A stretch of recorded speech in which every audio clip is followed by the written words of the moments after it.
По многочисленным просьбам начинаем сезон охоты на рябчика. Приехал в гости к Виктору Гончаренко, он же есть, он же мой папа. Собираемся и вперед.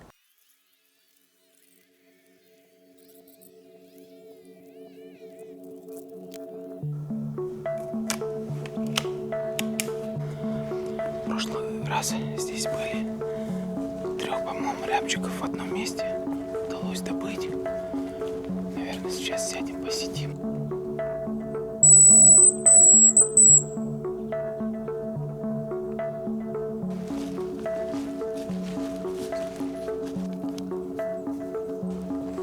Первые полчаса пока тишина. Ни звука, ни перелета. В лесу очень тихо.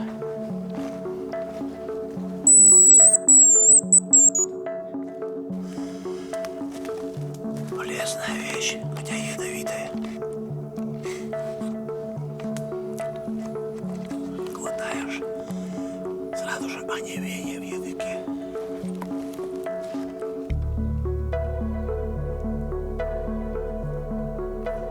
Юкси.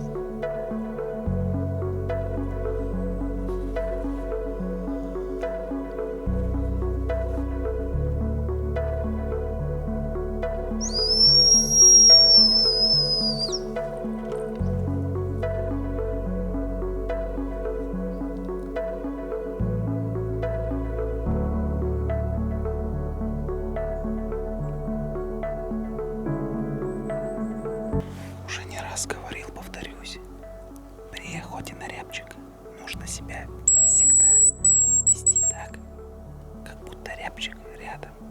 То есть взять себе за правило. Рябчик есть везде. Он всегда вас может видеть, слышать. Себя нужно соответствующим образом вести. Маскироваться, либо к дереву прижаться, либо еще как-то. Никаких резких движений. Сидеть и наблюдать, и слушать. Рябчик далеко не всегда свистит. Он может молча перелетать, перебегать.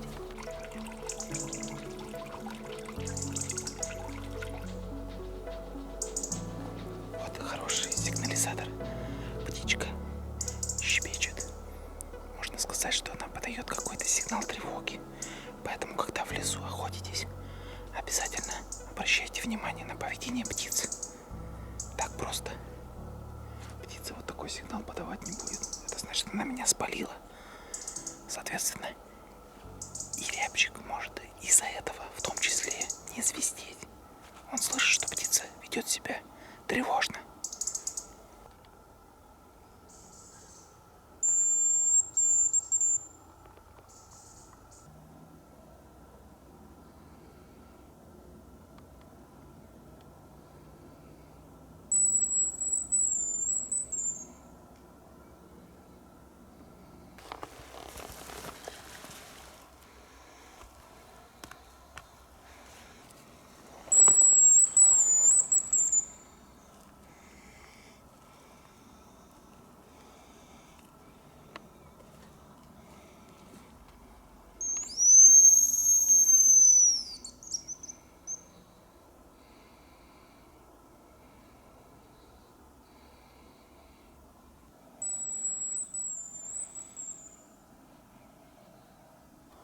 Успела.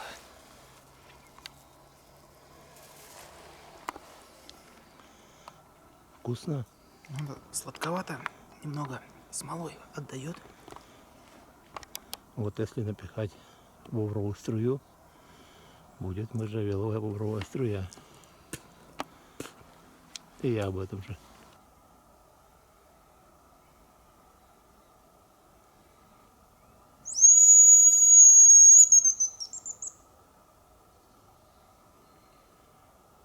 Три рябчика подлетели.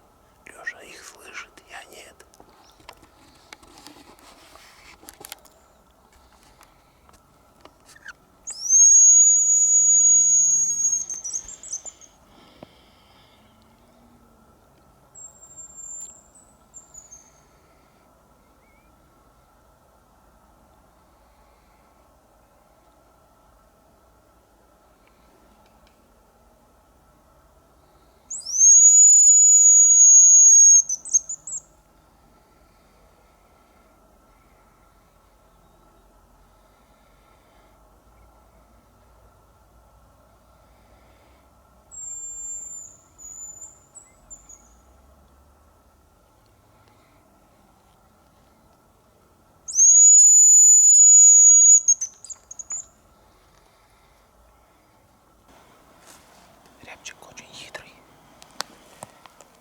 сильно неактивный. Минут 20 потратили, он за 20 минут раз 10-15 всего отозвался. Сейчас попробуем с другой стороны подойти к ним.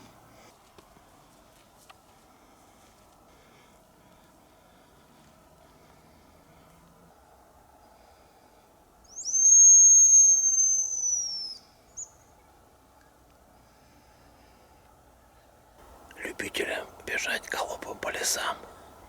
Есть такие у нас охотники, которые несутся, сломя голову.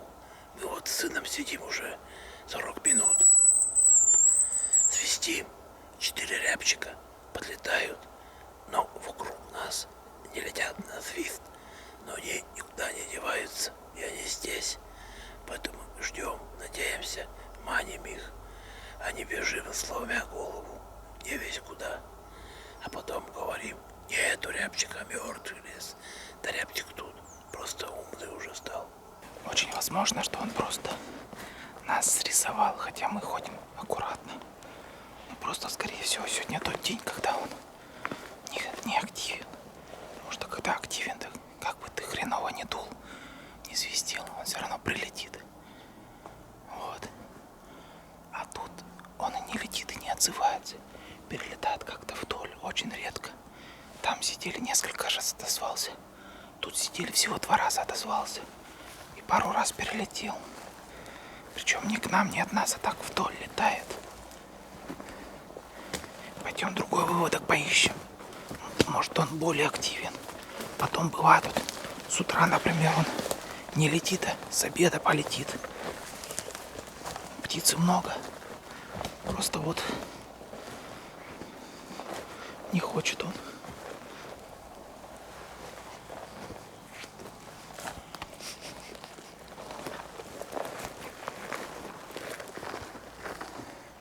Вот сюда один перелетел, а второй вот где-то вот тут вот сел.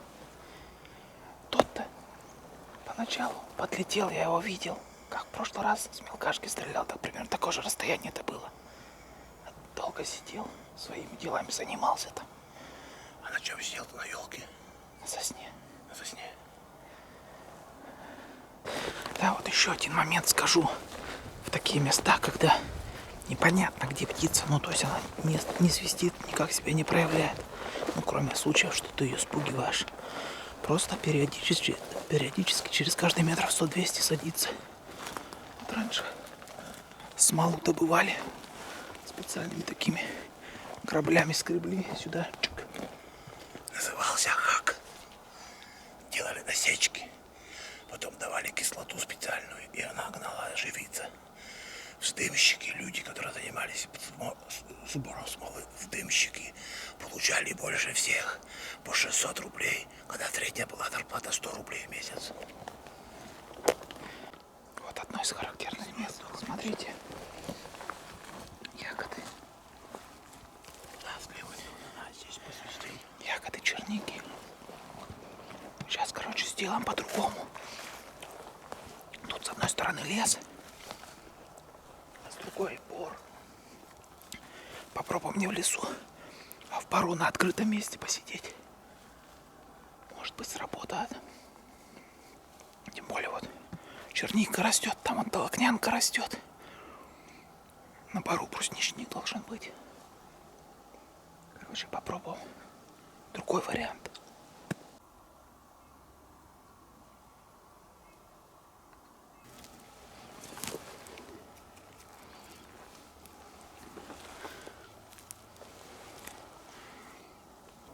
Кстати, я не совсем правильно сижу. В солнечную погоду при возможности лучше садиться под дерево. С соединенной стороны вот папа правильно сидит. Солнце ему в спину светит, а мне сбоку. Меня рябчик скорее увидит. Несколько раз замечал, что в ветреную погоду рябчик менее осторожен. Сейчас поднялся небольшой ветерок. Будем надеяться, что это скажется в положительную сторону. Пока вот тут на краю выруба, где растет черничник, ничего нет.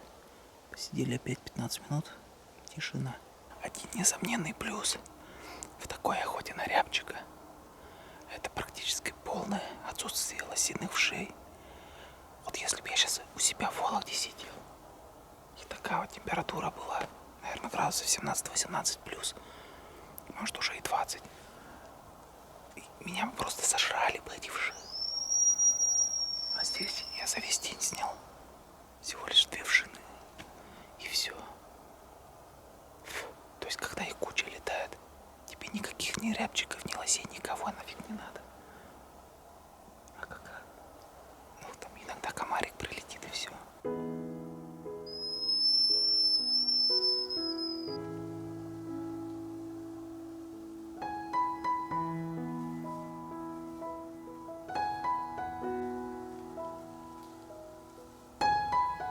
Это можжевельник. В толщине вот не хватает рукой обнять высоту, наверное, метров 6-7 дерева.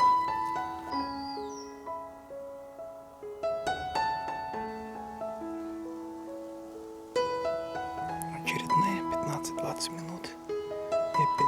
И опять полный голяк. Полоса-то как правильно называется? Да? Вот эта полоса. Минерализованная. Минерализованная полоса. О, смотри-ка. Красавец. Беляк. Рябчиков нет. А грибов насобираем метров 50. Я тут прошлый год свистел.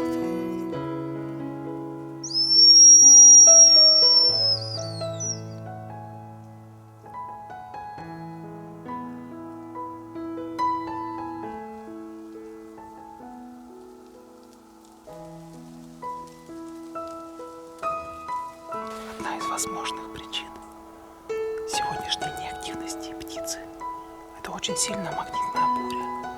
Сегодня вот как раз даже, наверное, северное сияние вечером будет видно. Вот вам и ответ. Я уже как-то говорил, что мы не анализируем вот эти вот второстепенные и отдаленные факторы, а они иногда играют даже решающую роль.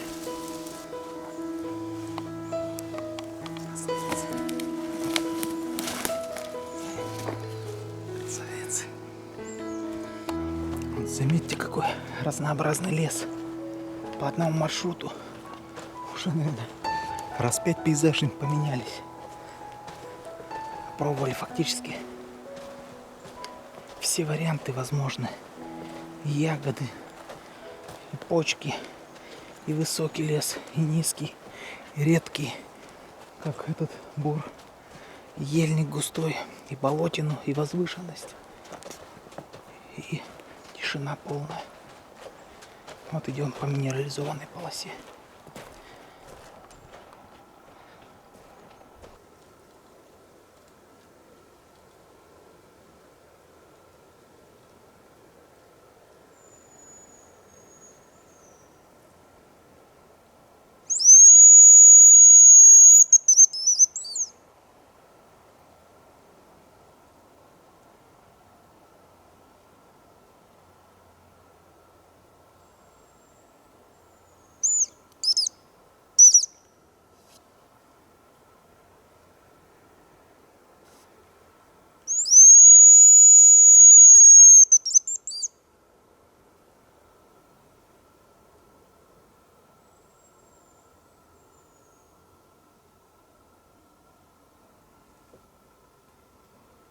25 минут на одном месте провел. Десяток раз рябчик отозвался. С другой стороны тоже несколько раз. Один раз вдалеке самочка. Птица-то есть. Но она не перелетает, то есть перелетает вот так как-то вдоль нас. Не к нам и не от нас. Голова что ли у нее болит или еще что-то. Вот этот далеко свистел, чуть поближе подлетел. А так вообще никак. Что хочешь с ним делай.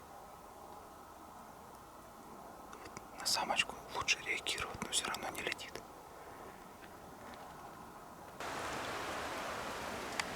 Ветер очень серьезно разыгрался. Опять у очередного перспективного места сели. Честно говоря, уже сбился со счета.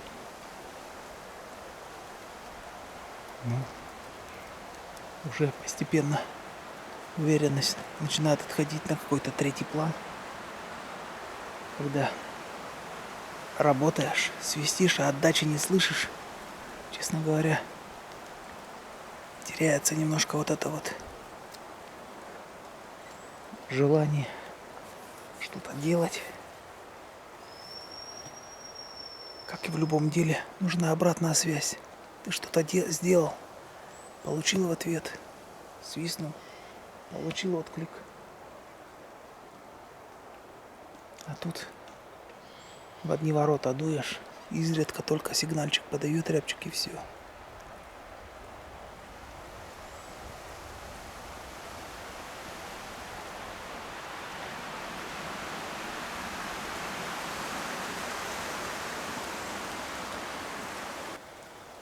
Многие спросят, а что делать в такой ситуации?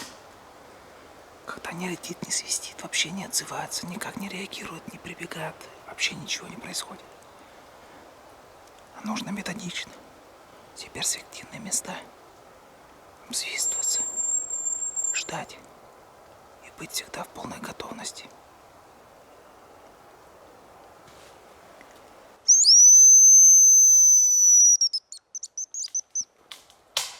Рябчик всегда прилетает неожиданно.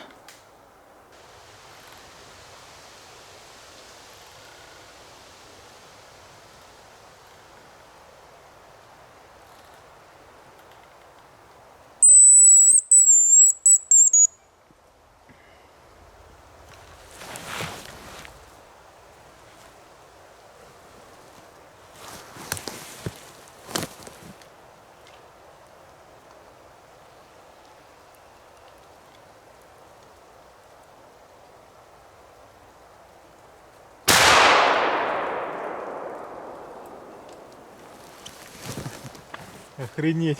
Видел, с какой скоростью пролетели? Мимо меня 2 рябчика пролетело. Честно говоря, даже не знаю, попал или нет, потому что один далеко улетел, а второй очень далеко. Он еще один свистит. Ну, пошел проверять. Короче, походу улетел мой рябчик. Вот. Все, что я с него нашел, там перышко падало. И тут вот под деревом. А второй, вот, все свистит. 2 подряд пролетело рябчика. Низко-низко так над землей. А у меня в обоих стволах 7 была. Надо было во второй 5. Пятеркой бы я его, конечно, взял. Расстояние, наверное, метров 30 стрелял. Вот несло. После выстрела сразу 2 рябчика отзываются еще. Так что может быть и живой наш второй-то кандидат.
Так, друзья, один единственный шанс. 2 рябчика пролетели от меня буквально метров 8-10. В лед я просто не успел среагировать. По сидячему стрелял на предельной дистанции. 2 перышка выпил. Я думаю, что рябчик не пострадал, только испугался. Вокруг сейчас свистит еще 3 рябчика. Видимо, им большой бум нужен был, чтобы они начали свистеть. Но все равно. Вот за весь день один подлет, сразу 2 рябчиков. И то силий. Один далеко, а второй очень далеко. Стрелял по тому, который ближе. Вот такие пироги с котятами. По сидячему, честно говоря, на предельной дистанции. Выбил 2 небольших перышка немаховых. Потом тут свистели, нифига, думаю, давай-ка попробую с подхода. Подхожу, ну, естественно, в лед косанул. Но, по крайней мере, 2 шанса у меня было. Хотя и не классических, но я их оба благополучно не использовал. Вот. Соответственно, как я уже говорил раньше, в любом случае, что делать в этих ситуациях, надо просто ходить, свистеть, манить, ждать и смотреть в оба, слушать. Вот и после выстрела как сразу активизировались, засвистели, а до этого тишина была, да и все. Видимо, нужен волшебный пендель этому рябчику. Вот такая вот, друзья, у нас охота. Не получается. Такое бывает. От этого никуда не деться. Пойдем дальше. Вернулись на начальную точку маршрута. Решили костерок, чайку скипятить. Вот это до машины совсем рядышком. Но, как говорится, побыть в лесу, да не посидеть у костра. Так что сейчас у единственной лужи, ручья, да, у единственного ручья остановились. Будем костер разжигать. Костер прямо на дороге разожгли. Тут в лесу очень сухо, чтобы ничего не загорелось. Там грибников встретили. Ярославские грибники, папа объясняет, что такое опята, что такое маслята. Других-то практически нет грибов, тоже 2 белых всего собрали. Что-то я таки подустал, честно говоря. А вас как зовут? Меня зовут Виктор Николаевич. Приятно познакомиться. Я тоже очень доволен. Если ты у нас еще котелок не уронил, так тебе честь и хвала. А еще я когда-то давно, сколько лет назад, Леша, 12 лет назад, поймал рыбу своей мечты. Какую? А вот ясь, такая рыба есть. Закричал и потом поехал по всему миру смотреть, как люди живут. Так это вы? Да это я. Вот я и говорю, вам повезло жить чайным образом сегодня. Мы вас видели по интернету. Ну так вот, а вы А я еще, еще смотрю, знакомый. отказываетесь чай пить. Грех. Из ручейка. Ой, Леша, надо снять, да, заварить. Кстати, понятно. Я сниму сейчас, не тронь. Ты, главное, возьми там, это, пакетики. В рюкзаке у меня в кармане. Вот. Так что, Дима, тебе вдвойне повезло. Приедешь домой, скажешь, вы знаете, что я у костра с яйцом сидел. Иди, садись на колено. А дедушка фотографирует или бабушка. Да, давайте. И так вот покажем. Надо настроить. Дима, камеру. Вот, присаживайтесь. Пейте чай с нами. Вот. Да. Там это самые оладьи домашние. И мы есть ничего не будем. Почему? Только попьем. Туда вот, пожалуйста. Вот чашечка одна, вот чашечка другая. Так а вы-то Мы успеем. успеем. Я вас даже могу котлеты из лоси угостить. Не-не-не, спасибо. Ничего не будем. Здесь не будем. Сами кушайте. Домой. Почему вы не будете? Это мы же это самое. Вы с каждого вот Мы уже кусочку. представились, да поэтому я тоже точно, что не травим. Неправда. В этом году можно где угодно сидеть, даже без подставки. Настоящего лося. Так а вы как вот вообще? Или ну, в лесу-то на ночь будете? Или Нет, у нас вот машина рядом. Какая вкусная! Да. Вот, Дима, тебе повезло как. Девушка, попробуй. Попробуй. Не-не-не, все нормально. Вы пейте, берите, вот это ваши кружки. Берите, пейте смело. Обе. Девушка, Мне попробуй. Да, одна одной, Мне другая другой. маленькую. Леша, Девушка, подай, пожалуйста. попробуй. И достань эти оладьи. Вот это Попробуй. утром на бабушка Дедушка, пришла. попробуй. Кушайте Это оладьи. котлеты из лося. Дима, бери оладью. Вкусная. Из Нет, натуральных спасибо, не продуктов. хочу. Муку сами мололи. Языком моим. Кстати, рябчик-то может прямо сюда прилететь. Он к костру любит прилетать. Как раз сейчас подстегнем немножко. С утра не летели, а сейчас нам прилетит. Медведь убежал, тем более. Ох, очень быстро бежал. Скорее всего, да.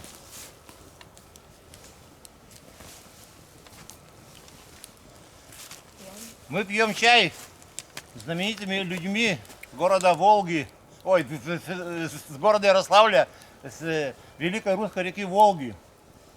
Там когда-то учился у меня сынок в театральном институте. Ну, младший, не этот старший у меня. Закончил. Но он не сладкий. Вот Горячо. его золотым дипломом. Теперь он артист больших и малых академических театров в Сургуте. А мы вот здесь плюшками балуемся. Пьем чай с черничным листом, с брусничным листом. Дима нам рассказывает разные интересные истории. Он теперь узнает то, что в лесу есть. Очень вкусный. Только очень горячий. Сейчас Чай нужно остынет. пить горячий, но уметь. Его нужно потихонечку так. Иди ко мне. У меня, кстати, прилетал с той стороны. Ты когда на бобра капкан ставил, он туда прилетал к тебе. Нужно мне посвистеть ему. Так это другое что-то. Это не то, это не рябчики. Это другой Рябчик тут свисток. точно так же свистит. Это патрон. Это пустая гильза. Вот мы После того, выстрелили. как выставили, что вот он Да. такой получается. Надо говорит, посвистеть. его Это вот, можно? допустим, собаку в лесу звать можно, кому-то сигнал подавать. Не надо. А рябчика мне подманишь. Это вот надо такие маночки. Хочу его позвать. Он Сколько так же всего, да? свистит. Он думает, что я рябчик и прилетит мне морду бить. Потому что сейчас они в пары собираются. И он защищает свою территорию. Вот люди это подметили. Вот это как перелетел ближе. Тоже свист. Нет, самочка сказала. А отзываться самец.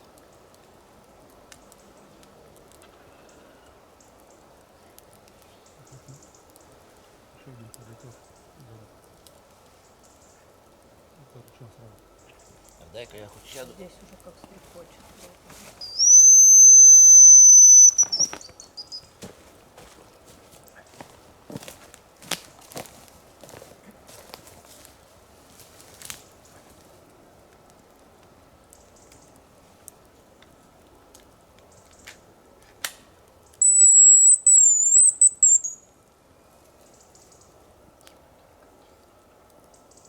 Нет, эта птичка, он перелетел, я слышал, как сколько вот туда. Дима, ты сядь тут, сядь вот на эту штучку. Крылья.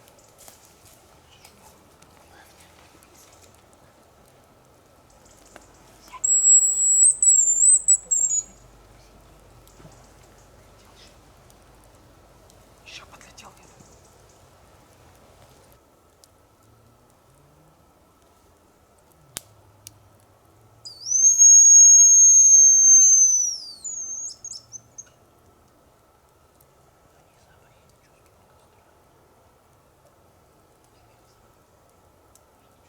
Вон он. Ты видишь?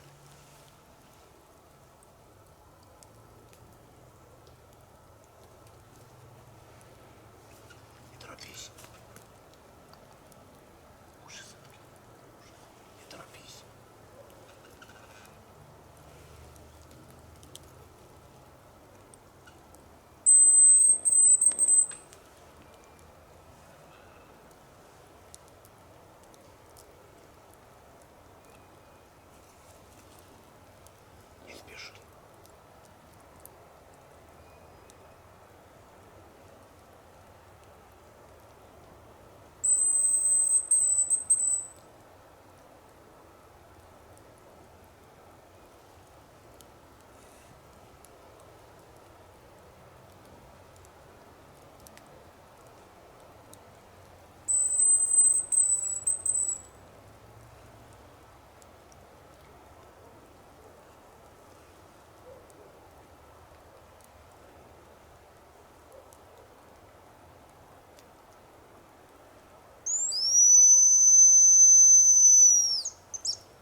петушок, а этот он туда перелетел. Все, я тебе говорю, не свисти, да?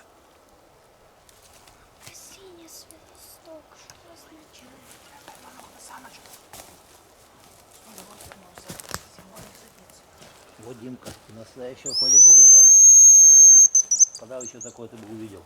А он меня свалил, слышу петелюка, а я не вижу его. Я думал, он тут, а он вот сидел наверху.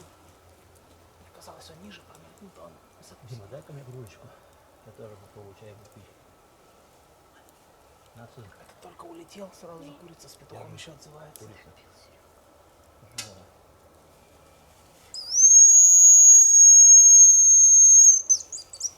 Я же вижу, что ты хочешь. С вами так классно. Дичь идет на вас. Медведь. Лось. К кольцу ходит и рябчик. Еще леса бегают. И все на камеру записали. Ну, Димка, ты сейчас ключ. Фартом. Может, тогда закрывал. Съехал. Да ты вопей.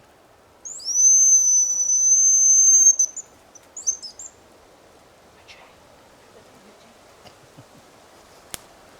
Я же с термосом тоже нас приглядаться.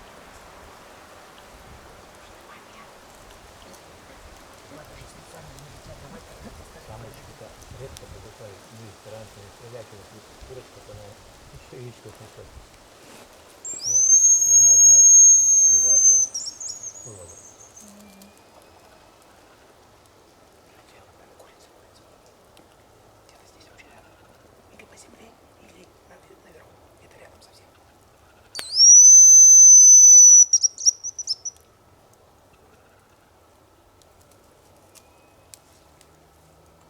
Смотри, по земле, потому что близко совсем.